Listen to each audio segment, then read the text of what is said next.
Je dis bonsoir à toute la classe, tous les auditeurs. Et Clara, merci de me donner la parole pour que je puisse me prononcer sur l'actualité. Merci beaucoup.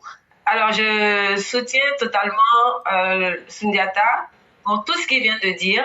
Et c'est vrai qu'on a de quoi à s'inquiéter quand même.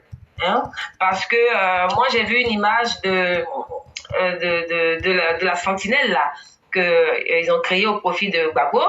Et c'est des gens qui étaient en tenue kaki.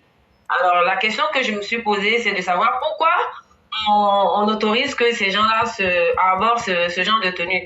Ça veut dire qu'ils vont être plus d'une centaine à sillonner les lieux de vote et à faire de l'ombre comment j'allais dire, aux forces de l'ordre qui vont venir encadrer et protéger les électeurs. Donc vraiment, on a laissé créer cette sentinelle et encore on les laisse arborer une tenue spéciale.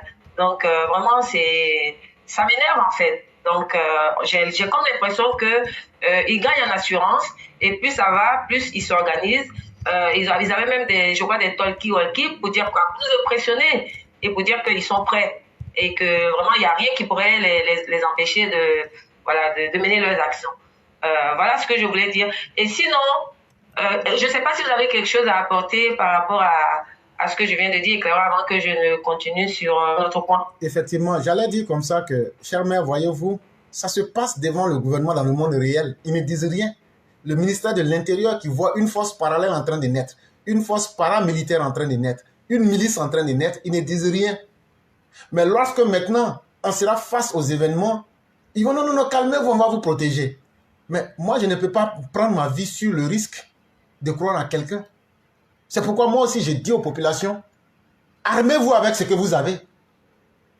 Parce que Laurent Gbagbo ne peut pas être en train de créer une milice en pleine journée devant tout un État. Et le ministère des Armées ne dit rien. Le ministère de la Défense ne dit rien. Le ministère de l'Intérieur ne dit rien pour les interpeller. Sont-ils en complicité avec eux? Veulent-ils voir véritablement les Ivoiriens avant de prendre des actions? En ce moment, donc, il faut laisser les braqueurs. Et donc, c'est tellement choquant et c'est tellement difficile à accepter que, en toute sincérité, moi, je le dis, les populations doivent assumer leurs responsabilités et se défendre par tous les moyens. Parce que ce que vous voyez là, on a déjà expliqué tout le mode opératoire. Hein. C'est des gens qui sont là, ce sont des miliciens. Mais petit à petit, ils font crescendo, ils montrent leur organisation. Ils montrent combien de fois ils sont organisés et combien de fois ils sont déterminés. Mais tout ça, c'est pour tester la capacité de réaction des autorités. Est-ce qu'il n'est pas mieux d'étouffer quelque chose à l'état embryonnaire que de laisser la chose prospérer? Même un seul discours aurait suffi pour dire, si on voit des gens en tenue ou en uniforme, autre que les forces de défense et de sécurité, vous serez matés de la manière la plus violente possible. Ce seul message du ministère de la Défense pourrait suffire. Vous sortez, on vous voit en uniforme et vous n'êtes pas reconnu, vous serez considérés comme des forces ennemies et vous serez abattus. Si ce message-là est lancé, ils vont comprendre. Et ça sera aussi un témoignage pour dire qu'ils ont été avertis. Mais tout le monde se tait comme s'il n'y avait rien. Non, c'est de l'imaginaire, c'est sur Internet ça se passe. Alors que tout se passe dans la vraie vie. Ce qu'on dit là, c'est dans la vraie vie qu'on voit ça et puis on vient dire ça sur Internet. Et donc, chère population, surtout dans les villages, commencez à vous apprêter à faire face à cette forfaiture-là qui va se terminer malheureusement par la violence. C'est ce que j'allais ajouter. Ok, merci éclaireur. Et pour compléter justement ce que vous venez de dire, l'image que moi j'ai vue, derrière le paysage que j'ai vu, en fait, ça fait penser à des personnes qui seraient à l'intérieur du pays, en fait.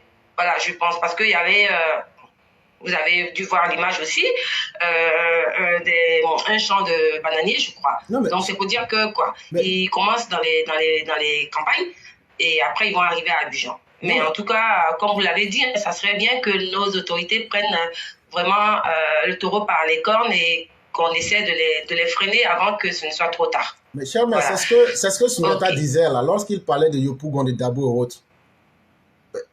il y a certaines choses qu'on n'a pas envie de dire. Mais depuis le premier jour, ils ont fait la première réunion. Je suis sorti ici, j'ai dit, les miliciens ont commencé à faire des réunions à Yopougon. Depuis le premier jour, j'ai averti. Et chaque fois, on avertit sur leurs méthodes opératoires. On dit tout. Et tout dernièrement, je crois, il y a 1 ou 2 semaines, j'ai dit qu'ils veulent déporter, vu qu'ils n'auront pas le succès escompté dans les grandes villes, ils veulent exporter ça dans les villages. Donc, on n'est pas surpris de tous ces détails-là. Mais le problème est que l'autorité est muette. C'est ça aussi qui est gênant. Parce que avant d'aller prendre une action, il faut au moins les avertir pour leur dire voilà les conséquences de ce que vous êtes en train de provoquer et on espère bien que vous allez être capable de les assumer. Et surtout qu'on sait que derrière tout ça, c'est Laurent Gbagbo. Voilà là aussi réside le problème. Est-ce qu'on va accuser des populations de s'être défendues face à des forces paramilitaires qui en veulent à leur vie? Est-ce qu'on peut se taire pour dire aux populations, non, ne vous défendez pas. Dieu est là, Dieu va vous défendre. Non. Et donc, la responsabilité de l'autorité s'engage dès l'instant même. Il faudrait que l'autorité puisse donner un message clair.